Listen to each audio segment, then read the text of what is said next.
Selamat malam saudara sekalian. Kita bersyukur untuk kesempatan ini ya, memperingati um, Nicene Creed ya. Ini 325, ini 2025, so persis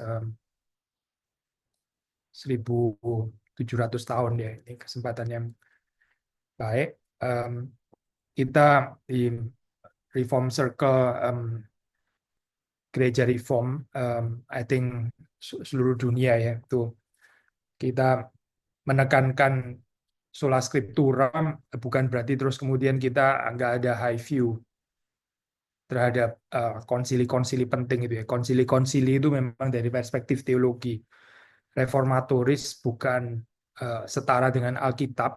Maksudnya kita nggak bisa bilang ini inerrant and infallible gitu ya. Um, tapi bukan berarti lalu kemudian kita jadi nggak menghargai atau low view terhadap ini apa um, konsili-konsili itu gitu. So, hari ini kesempatan kita membahas at least bagian tertentu dari pengakuan iman Nikea ya. Saya akan pakai PowerPoint ya. Ini kasih saya waktu.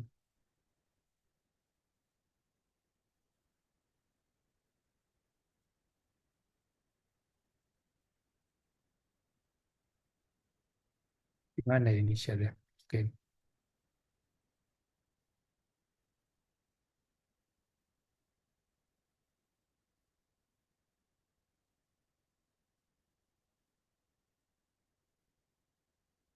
Ya, kita jadi yang pengakuan Nikea 325 ya, saya karena ini kan peringatannya kan yang 325 gitu kan. Ada perkembangan lagi Nikea Konstantinopolitan itu belakangan, tapi kita stick dengan yang Nikea ini bahasa em, Yunaninya, sudah bisa cek sendiri ntar itu, ini bahasa Latin ya. Ntar kita mungkin bisa refer lagi ya.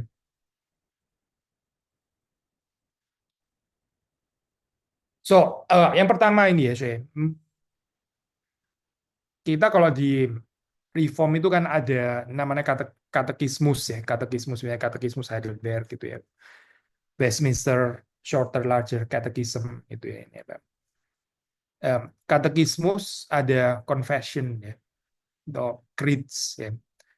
Em, Creeds atau confession itu memang sangat mirip dengan katekismus, tapi ada perbedaan penekanan gitu. Kalau katekismus itu kan lebih kepada pengajaran gitu ya. Jadi itu kan apa em, pedagogical ya, saya. Itu sesuatu yang terutama itu sifatnya adalah untuk mengajar ya.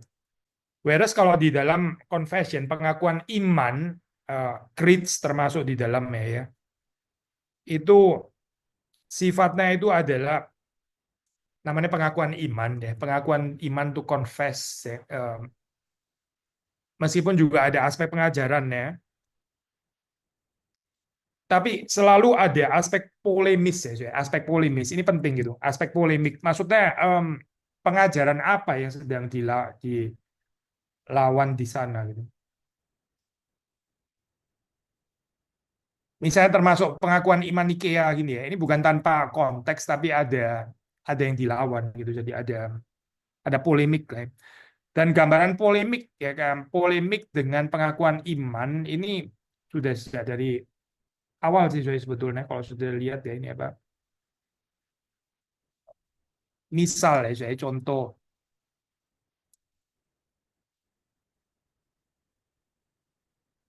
pengakuan akan Yesus Kristus sebagai Tuhan ya, juru selamat ini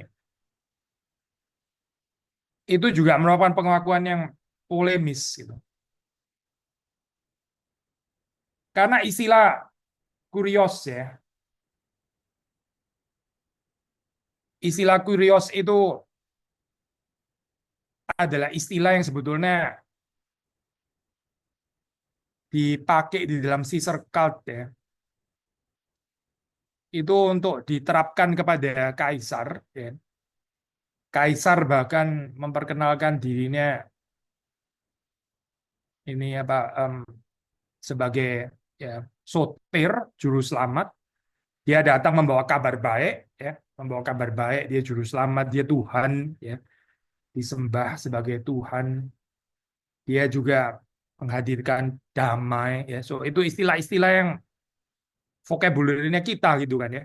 Tapi ternyata vocabulary kita itu yang kita pakai itu adalah istilah yang sudah existing ya. Waktu Markus tulis eh, inilah Injil ya, Injil, Injil Yesus Kristus, Anak Allah ya, Tuhan dan sebagainya. Itu istilah-istilah yang ada kandungannya semua, bukan istilah yang netral ya.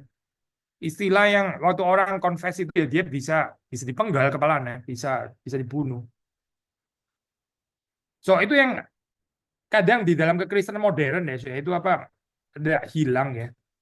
Somehow itu seperti kayak em, nggak ada lagi bahaya gitu ya. Mungkin kita juga politically correct gitu, berusaha menggunakan istilah-istilah yang nggak terlalu ada bahayanya gitu, nggak terlalu ada persoalannya ya. Mungkin karena itu juga kita jadi kayak kurang menderita ya, kurang dianiaya. By the way, saya ngomong gini bukan berarti terus kemudian kita suka penderitaan gitu ya, atau challenge penderitaan. Bukan sih, kita ini bukan masokis ya, kita orang-orang normal gitu. Tapi kalau sudah melihat di dalam perjanjian baru, bukankah kekristenan mula-mula itu memang ini ya, Pak, penuh dengan penderitaan gitu. Bukan karena mereka glorifying penderitaan atau masokis, tapi karena memang persekutuan dengan Kristus itu termasuk persekutuan dengan penderitaan ya, seperti katanya Paulus gitu. So, waktu kita belajar pengakuan iman ya, saya harap kita ya nggak kehilangan spirit ini ya, apa the courage to confess ya. Seperti kayak di dalam zamannya Hitler ya, itu Nazi pada saat itu ya, ada orang-orang yang confess. Hitler kan menyebut dirinya itu Führer ya, tapi terus kemudian ada sekelompok orang Kristen yang berani mengatakan confess, cuma ada satu, the only Führer yang sesungguhnya itu adalah Yesus Kristus. Bahaya sekali ya, kalimat itu luar biasa bahaya loh gitu. Tapi again kekristenan modern kadang-kadang kehilangan ini ya, saya kehilangan apa itu, kehilangan keberanian ini ya, mungkin karena paham pluralisme ya, religious harmony gitu ya, ya apa,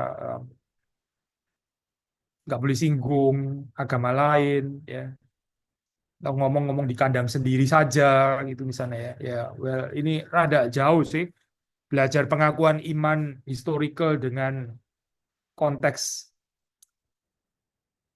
Kristen kontemporer ya. Ini ya lagian kekristenan itu kan bukan urusan formula ya, saya formula formula yang tepat, formula yang presisi ya, ortodoksi. Ya, ini bukan sedang menghina ortodoksi bukan ya.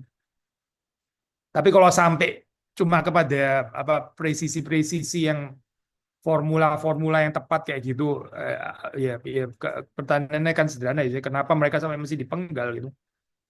Orang-orang di zaman gereja mula-mula itu. Masa karena salah spelling gitu? Ya, kayaknya bukan itu kali ya urusannya, saya bukan gitu. Tapi karena mereka betul-betul menghidupi ya, apa yang mereka percaya gitu.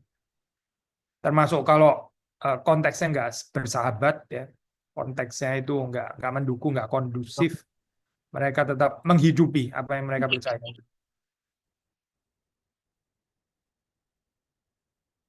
Ya, ini yang saya pikir sebelum kita belajar kontennya ya, ini em, penting ya waktu kita mempelajari pengakuan iman itu, creeds, confession ya, sepanjang zaman gitu.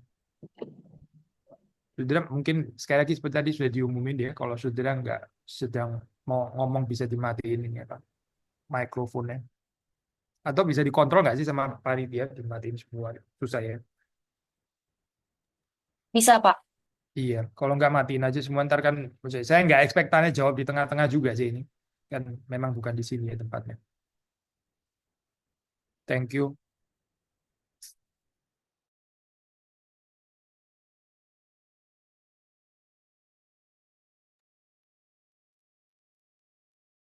Nah, polemiknya salah satunya adalah melawan ini ya, seperti kita tahu Arianisme Arius ya. Arius ini pimpinan gereja, dia presbiter dari Alexandria, ya Alexandria.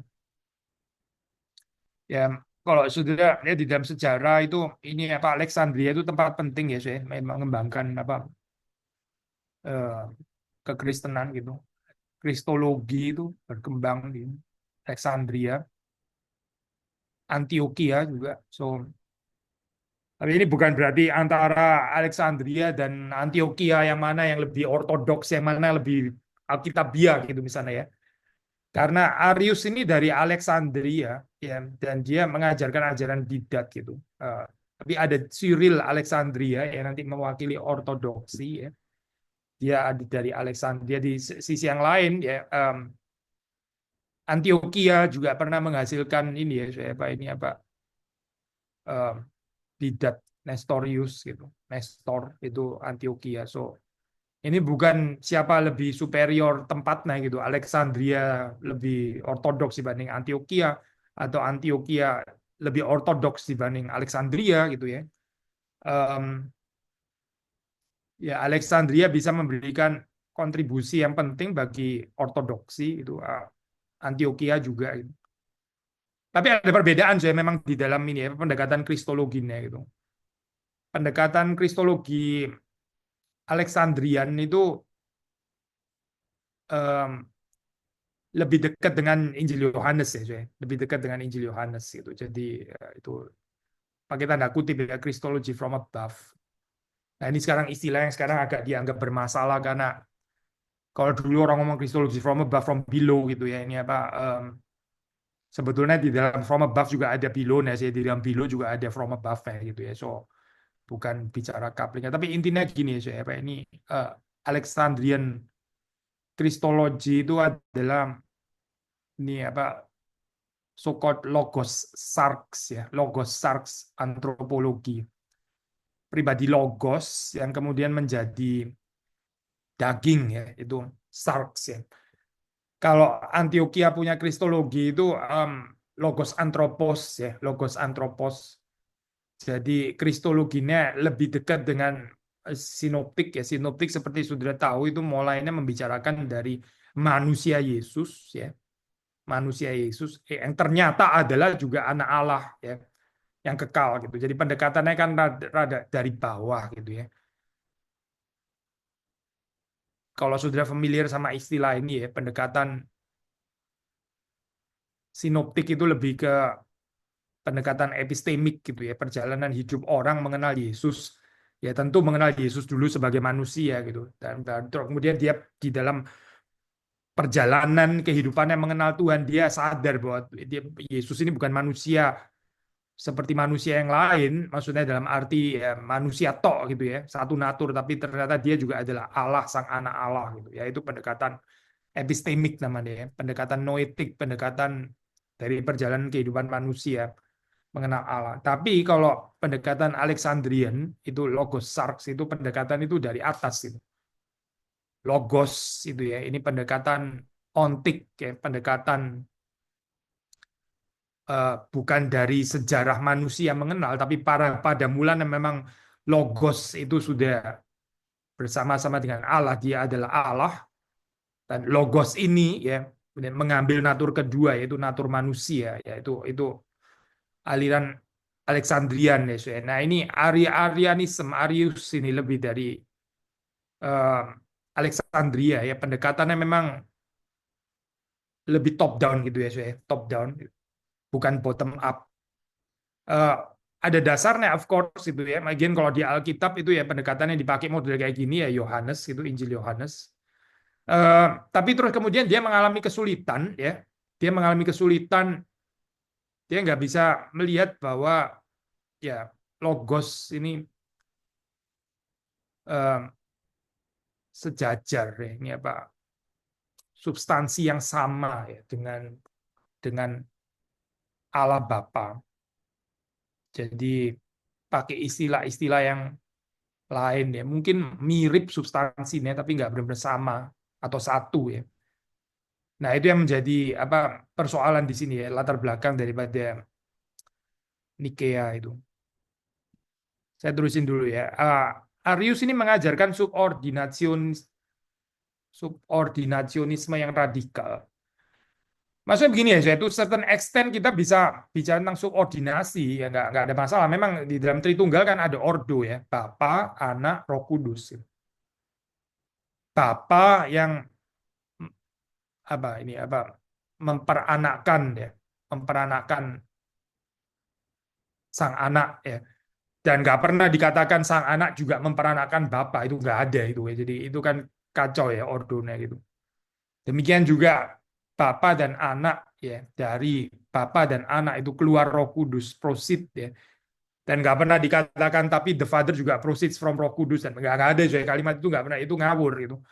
So ada subordinasi, iya ada subordinasi di dalam pengertian ordo di dalam hal ini ya. Nanti kita mungkin di Q&A kita bisa ngomong lebih detail ya antara ini apa eh, Tritunggal di dalam kekekalan atau di dalam kaitan dengan dunia ciptaan gitu ya, ini apa subordinasi dalam pengertian apa.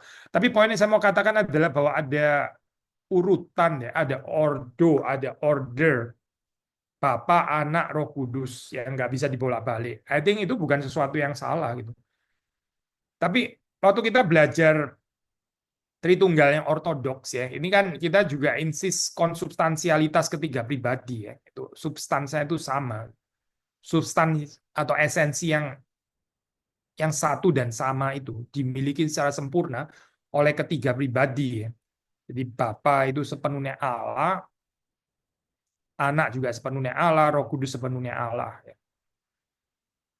Nah, di satu sisi ada ordo ya, Bapa, Anak, Roh Kudus. Di sisi yang lain juga bicara tentang equality ya, bicara tentang kesetaraan, bicara tentang konsubstansialitas. Nah, itu yang ditolak oleh Arius. Jadi bukan cuma sekedar mengajarkan subordinasi. Kalau subordinasi di dalam pengertian ordo ya nggak ada masalah gitu ya. Itu bukan sesuatu hal yang nggak ortodoks itu. Tapi ini ya subordinationism radikal ya. Ya, salah mengerti ayat-ayat tertentu di dalam Alkitab yang seperti kayak mengajarkan ketidaksejajaran Bapa dan Anak. Ya, nanti kita bisa bahas mungkin satu dua. So, jadi apa sih pengajarannya Arius ini ya? Ini ya beberapa ya, Sen. Saya pakai bahasa Inggris saja lebih simpel itu. Yaitu dia mengajarkan bahwa Allah itu ya, itu memperanakkan logos Son itu ya, logos anak ini out of nothing by his own will, and that the logos Son um,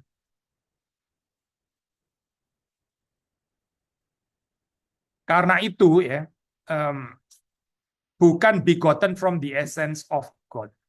Nah, nanti saudara ingat-ingat dari kalimat ini ya. Ini nanti yang di dalam Nikea itu kemudian terus di makanya ada ada formulasi, ada kalimat itu ya. Dari substansi Allah Bapa ya itu penting karena ada background ini.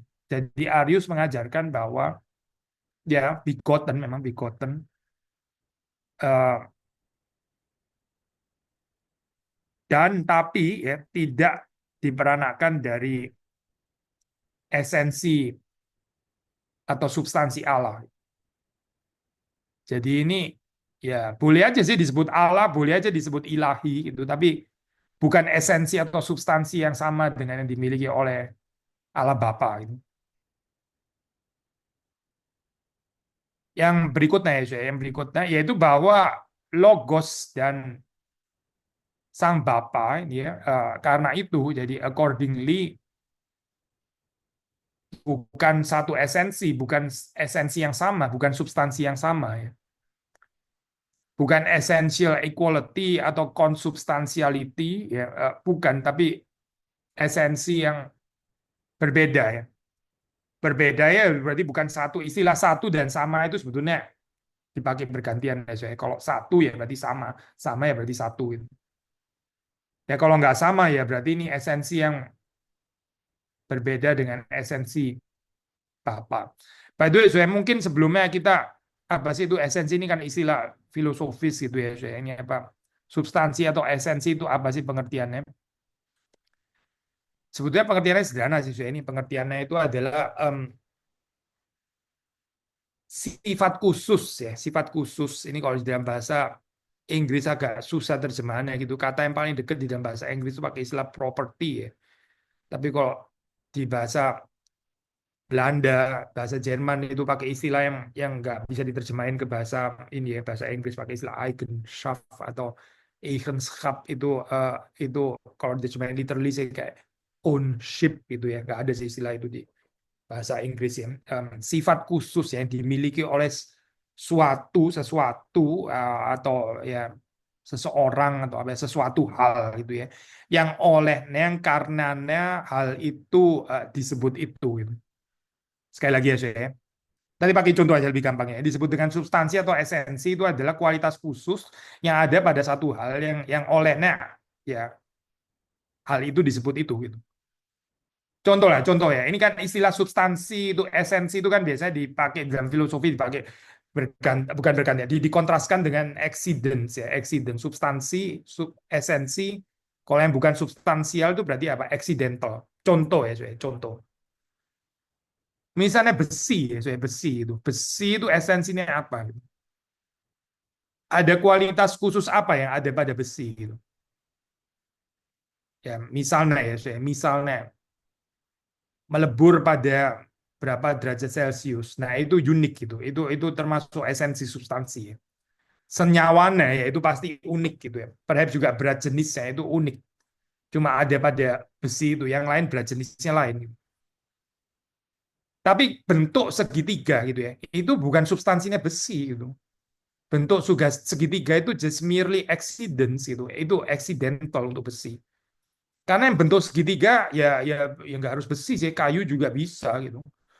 Eh, Emas juga bisa, perak juga bisa. Bukan cuma besi yang bisa bentuk segitiga gitu.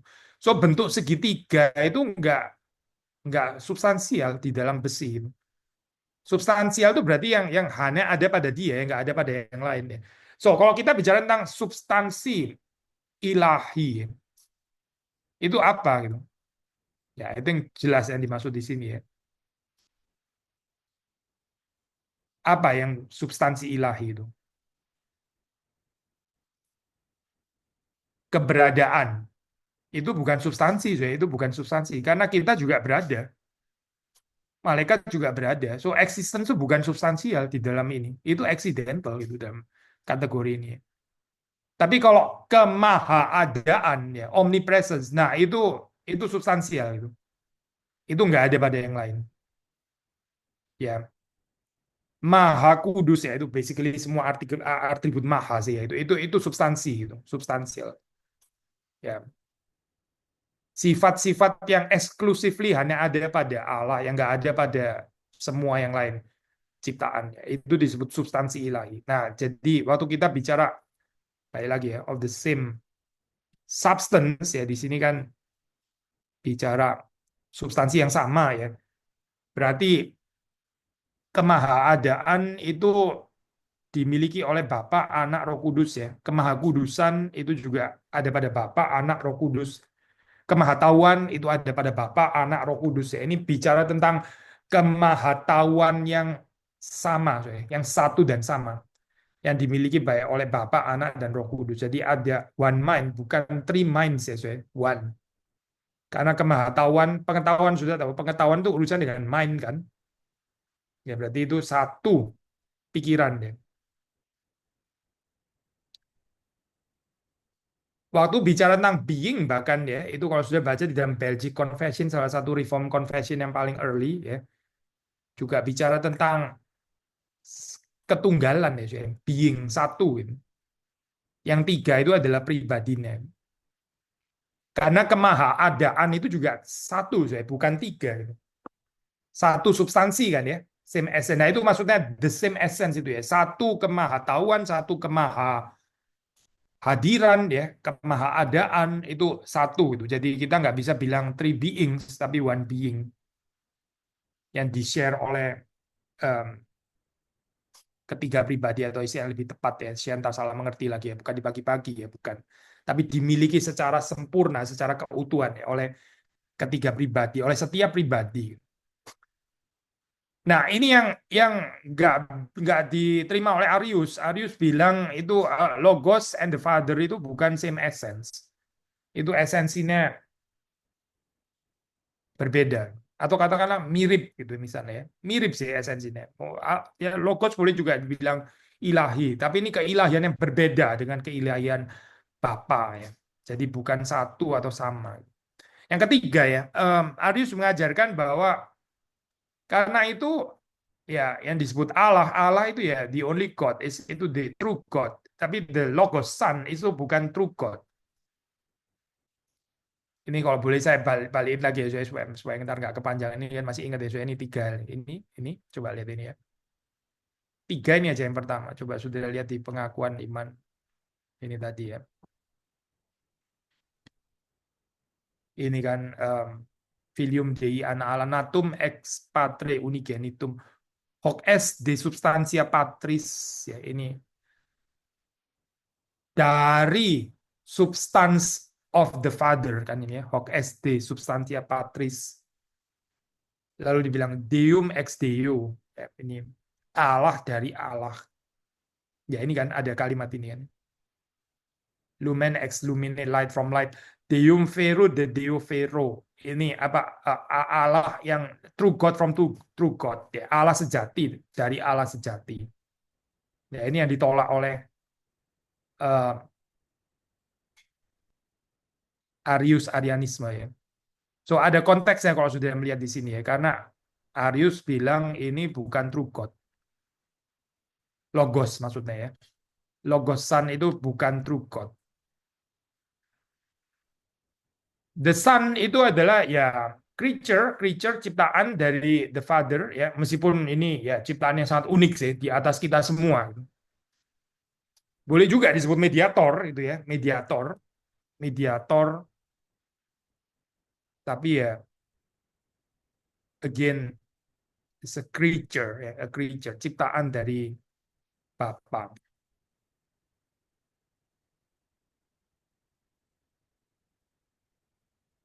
Nah, ini juga ya saya.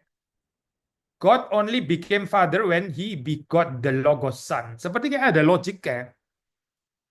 Tapi kan ya namanya father ya, itu God itu father ya, dia father adalah kalau ada anaknya kan ya, benar kan ya saya? Karena father itu kan istilah relasional, benar kan? Lah kalau father nggak ada anaknya ya dia bukan father gitu kan ya. Tapi yang dimaksud Arius di sini adalah ya bukan sejak kekekalan God itu adalah father gitu. God itu adalah father ya waktu di satu titik gitu ya. Entah kapan gitu. Waktu dia memperanakkan logos ya, dari situlah dia ini adalah father gitu. Jelas ya saya konsep ini ya. Konsep ngawur ini maksudnya ya, konsepnya Arius. Dia menjadi bapa waktu dia begot the logos. Nah ini ya saya kebahayaan daripada, sudah perhatiin ini sebetulnya problemnya apa sih? Problemnya sudah sederhana gitu ya. Instead of menghidupi bahwa manusia itu diciptakan menurut gambar rupa Allah, di sini Arius apparently menciptakan Allah menurut gambar rupa manusia. Menciptakan Allah menurut gambar rupa manusia ya. Ya, dia pikir manusia itu kan kayak begitu gitu kan ya. Ya benar sih ya. Tuh laki-laki ya sebelum menikah ya dia bukan suami. Ya benar. Suaminya siapa kalau nggak ada istrinya gitu kan. Kalau sudah nikah tapi belum punya anak, ya nggak bisa bilang dia ayah. Ya, ayahnya siapa coba? Orang belum punya anak kok gitu. Dia nggak bisa bilang dia adalah ayah kan. Dia baru ayah setelah dia punya anak. Ya benar kan ya? Itu di dalam kehidupan memang begitu, benar gitu. Even Adam pun ya manusia pertama, dia tetap bukan bapak ya sebelum ada anak-anaknya. Ya benar. Ya, betul gitu ya.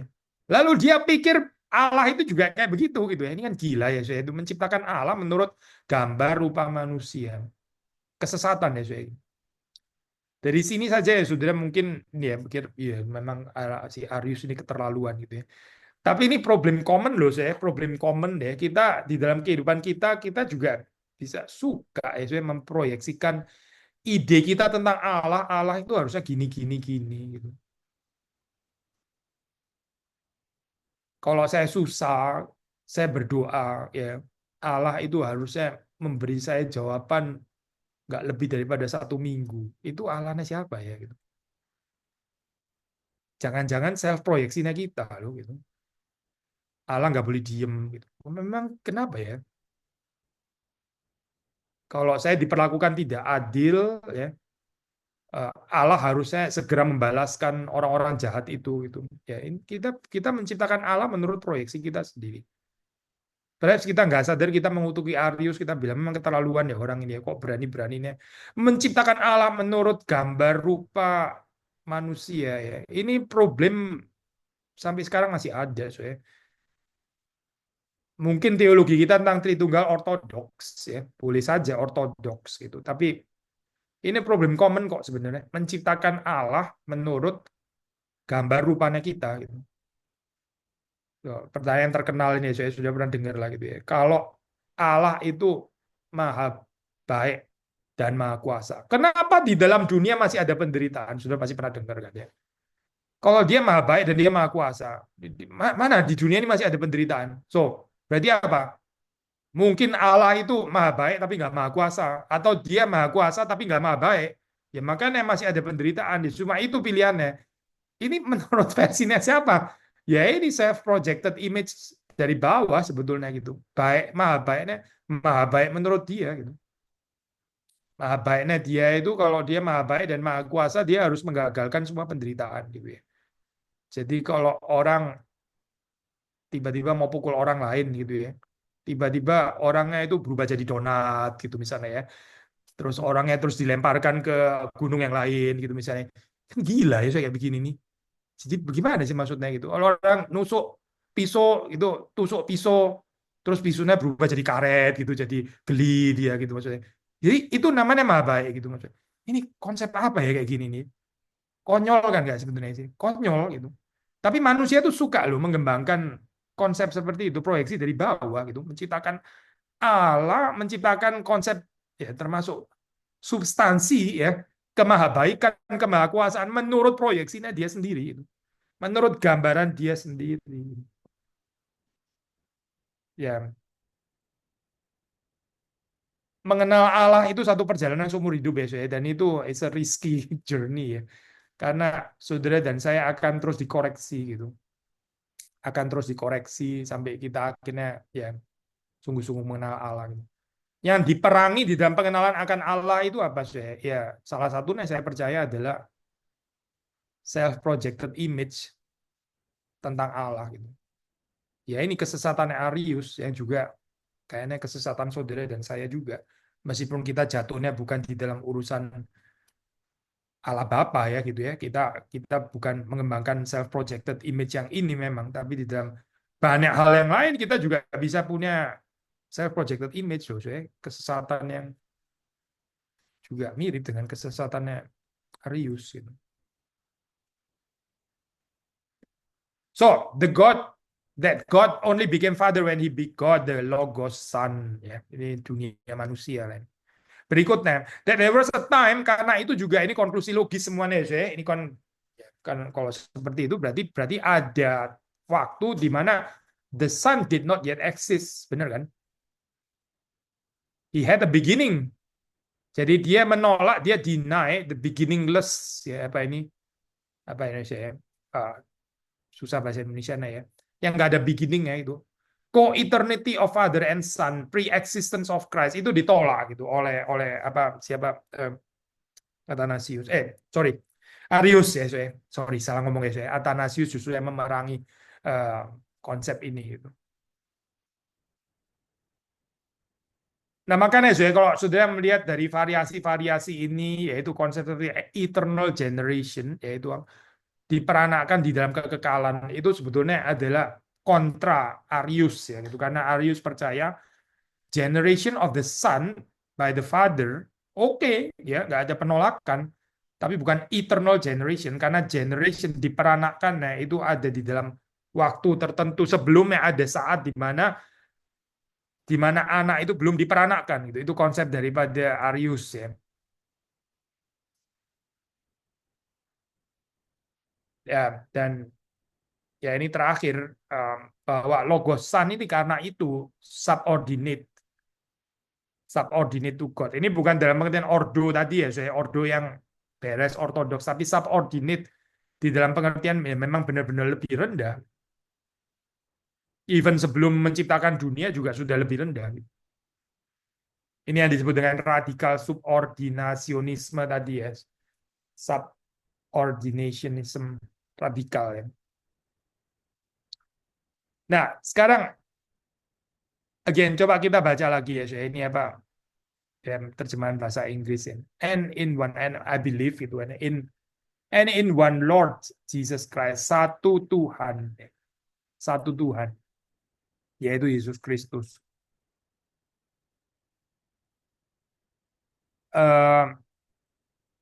Ini waktu mengatakan Yesus Kristus Tuhan ya, ini bukan berarti di dalam pengertian oh kalau gitu itu Bapa dan Roh Kudus bukan Tuhan, bukan begitu ya, saya bukan. Ini bicara penekanan gitu ya, penekanan.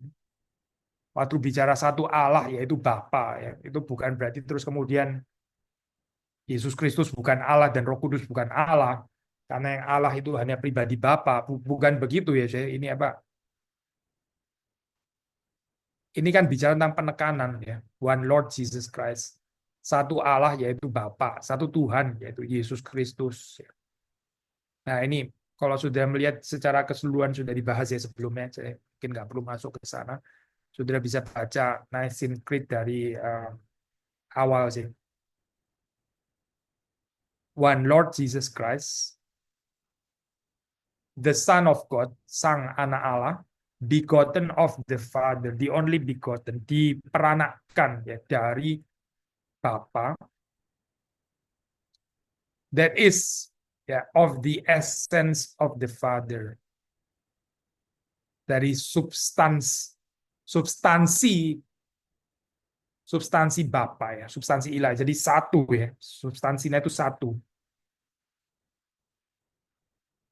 God of God tadi saya sudah jelaskan ya, Allah dari Allah, light of light, terang dari terang, very God of very God. Allah sejati dari Allah sejati. Sekali lagi ya saya ini balikin lagi supaya saudara ini yang Arius tadi. Ini ya, ini Logos Son is not true God.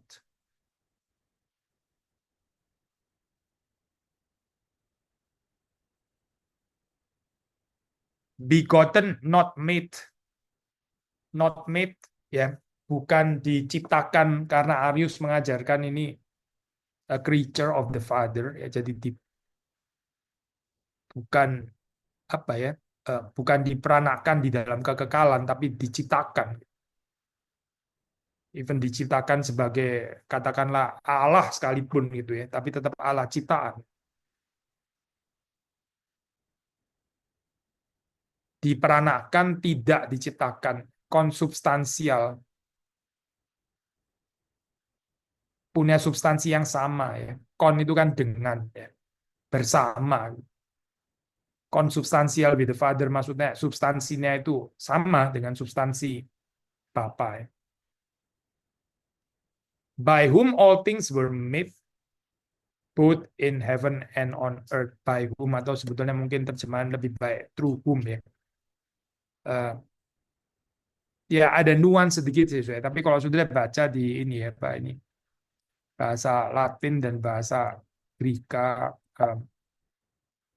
ini kan pakai dia ya, di utapanta egeneto dia. Dia terjemahan bahasa Latin itu pakai per ya, per quem omnia facta sunt. So dia atau per itu yang melaluinya ya, atau yang olehnya. Nah, ini kita bisa dapat dari mana so ya? Kita bisa dapat dari Yohanes ya. Ini kan istilah dari Injil Yohanes ya. Bapa menciptakan itu ada mediasinya, dan mediasinya itu adalah logos. Bapa tidak menciptakan tanpa logos.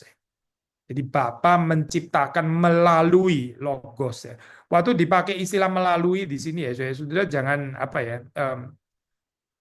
apa ini istilahnya ya, terganggu kok jadi kayak sifatnya instrumentalis gini ya. cuma melaluinya. Kok firman kok cuma jadi sarana gitu misalnya ya. Nah, kalau saya ngomong apa gitu. Kayak kadang-kadang terjemahan Indonesia mungkin karena sungkan ya pakai olehnya gitu ya. Daripada melaluinya. Sudah coba baca ini deh apa Yohanes ya. Kita mau coba lihat Injil Yohanes. Kita buka ini ya Injil Yohanes. Boleh lihat nggak saya ada berapa variasi ya. Kita buka Yohanes ya, saya. Yohanes pasal yang pertama.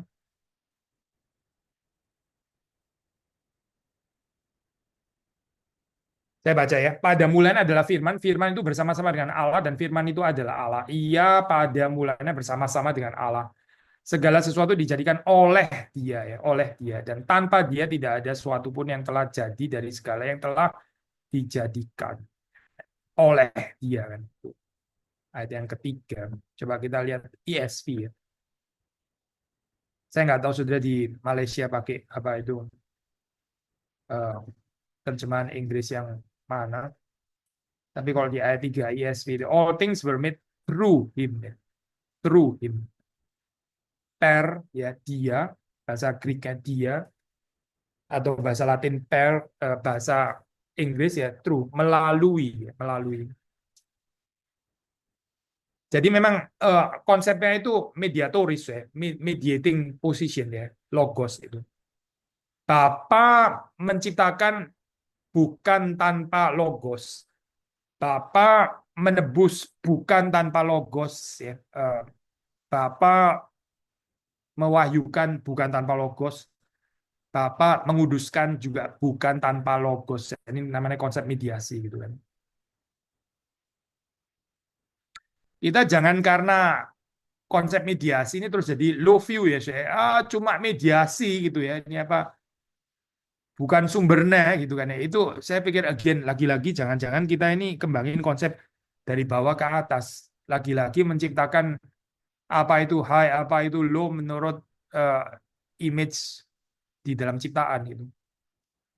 Ya, tapi di dalam kitab suci saya pakai istilah true itu ya, itu bukan berarti terus kemudian yang true which atau true whom itu menjadi low view, bukan itu poinnya saya, bukan.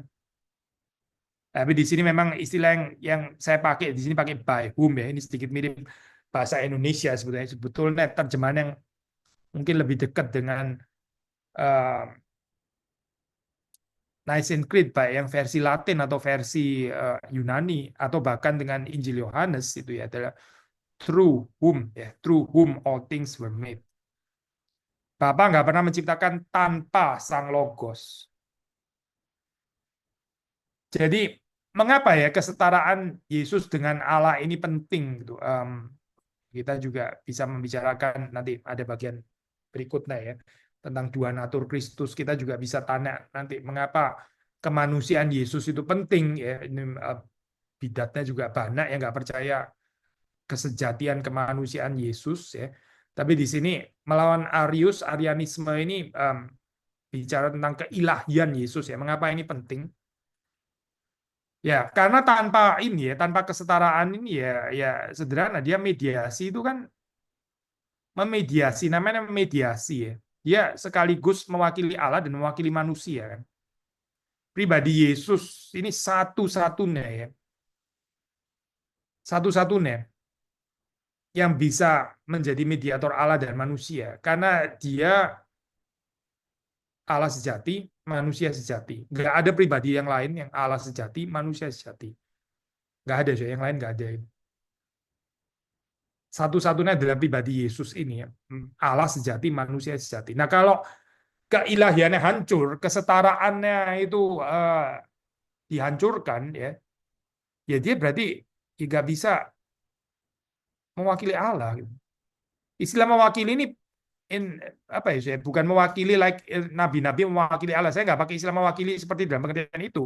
Ya tentu nabi-nabi yang diutus Allah itu juga mewakili Allah, mewakili in that sense ya sudah mengerti maksudnya. Tapi ini bukan mewakili itu maksudnya saya. Mewakili Allah juga sebagai Allah ya karena konsustansialitas gitu ya. Ini cerita ini akan hancur semuanya gitu ya. Jadi nggak bisa jadi mediator karena nggak sepenuhnya ilahi ya. Nggak memiliki keilahian yang sama dengan Allah Bapa. Jadi dia nggak bisa mewakili Allah. Ya Allah ciptaan gitu misalnya ya. Ya kita baca ini ya, so ini apa di Reform Circle harusnya kita familiar dengan Heidelberg Catechismus ya. Q&A 17 ini salah ini Q-nya harus itu bukan 17 Q ya, so ini belong tuh saya koreksi sebentar ya. Ini Q-nya tadi saya ini em, kurang rapi ya.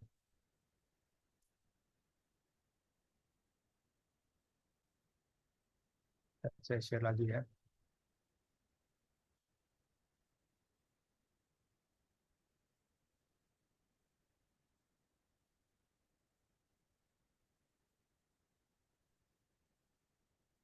Why must the mediator also be true God?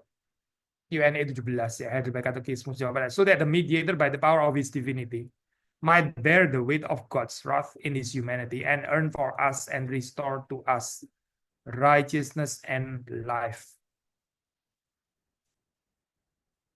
Bearing the weight of God's wrath in his humanity itu perlu power of his divinity kalau menurut Heidelberg Catechismus ya. Otherwise ya ini nggak bisa terjadi penebusan ini ya. Ini ayat-ayat yang dikutip gitu di dalam Q&A 17. Berarti apa sih? Kalau kita menghancurkan entah kemanusiaan Kristus atau keilahian Kristus, ya itu terjadi kerusakan soteriologis. Nggak ada yang namanya mediator. Kalau nggak ada mediator ya nggak ada jalan keluar sudah. Berarti nggak ada penebusan, nggak ada cerita keselamatan. Soteriologi ini penting ya, saya. Kristologi itu kalau kristologinya sesat, ya, kalau Tritunggalnya sesat, itu yang terancam bubar itu adalah cerita keselamatan. Jadi sudah bisa belajar juga di dalam ini ya bidat-bidat apa itu yang menolak kesejatian kemanusiaan Yesus sama gitu. Yang terancam juga soteriologi. Gitu. Saya nggak bahas di sini ya karena ini bukan bagian saya gitu. So nggak cukup ya saya dengan kita mengatakan ya, tapi yang penting kan percaya pokoknya ada satu Allah, Allah yang sejati, ya Allah yang sepenuhnya ilahi gitu. Tapi kalau Yesus ya mungkin boleh sebagai yang lebih rendah atau lebih rendah sedikit meskipun posisi sangat unik. Tapi kalau kita percaya seperti itu adalah ya yang gini saya yang bubar itu adalah ya cerita keselamatan kita. Berarti Yesus itu nggak benar-benar bisa mewakili Allah. Dia nggak bisa jadi mediator karena dia bukan Allah sejati. Sama kalau dia juga bukan manusia sejati, dia juga nggak bisa menebus kita juga. Nggak bisa mewakili kita, nggak bisa menggantikan kita. Nah, bukan cuma itu juga penyembahan kepada Kristus ini berarti penyembahan berhala. Ya. Kalau Kristus ini nggak konsubstansial dengan Allah Bapa ya berarti ini berhala. Makanya saya ini apa mengerti Tritunggal, mengerti Kristologi yang benar, yaitu penyembahan yang benar. Serius loh saya ini. Kalau kita gagal mengenal Kristus yang diberitakan oleh Alkitab, ya kita konsepnya berbeda. Kita mengenal Yesus yang lain, ya kita sedang menyembah berhala. Karena itu bukan Yesus yang asli. Itu bukan Sang Logos. Itu self-projected image dari bawah. Nggak sedang beribadah kepada Allah, sedang menyembah berhala sebetulnya. Orang yang mengajarkan Injil yang lain, ya Paulus mengatakannya terkutuklah dia. Gitu. Karena apa? Ya karena di dalam Injil yang lain Yesusnya juga yang lain, bukan Tritunggal yang sejati. Berarti dia sedang menyembah sesuatu yang lain. Yaitu kalau nggak menyembah Allah yang sejati, ya berarti penyembahan berhala namanya. Apalagi kalau bukan penyembahan berhala.